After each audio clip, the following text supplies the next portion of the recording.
Shahrimizda Chinarli parkdan Hasan Husan hovli topib qo'ydim aka-ukalar uchun.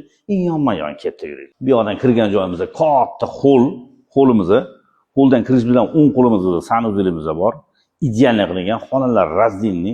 Bu yoqda oshxonada bemalol o'tirsanglar bo'ladi.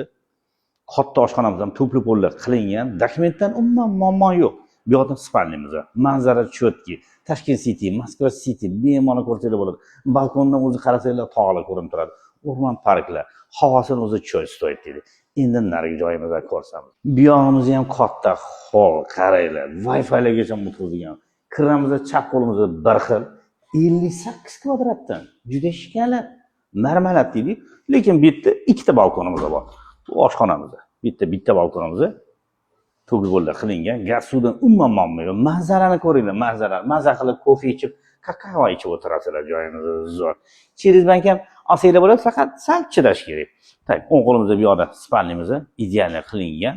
Batareyalar qo'yilsa chotki. Bu yoqda ikkinchi balkonimiz. Balkondan qaranglar mana. New York, Kaliforniyadan ham ko'rinib turadi. Juda ham chiroyli manzaramizni choy stoyt. Ikkalasi ham 58 kvadratdan. Hasan Husan aka-ukalar bo'lsa, opa-singillar bo'lsa, bitta joydan olsanglar, joyimizda Chinarli parkda shahar 9-etажda joylashgan. Yonma-yon narxi juda ham shikalat. Narxi 45 ming. So'natiga o'tib beramiz. Telefon bilan parcha ko'rib ketamiz. Live parcha qilish esdan chiqmas.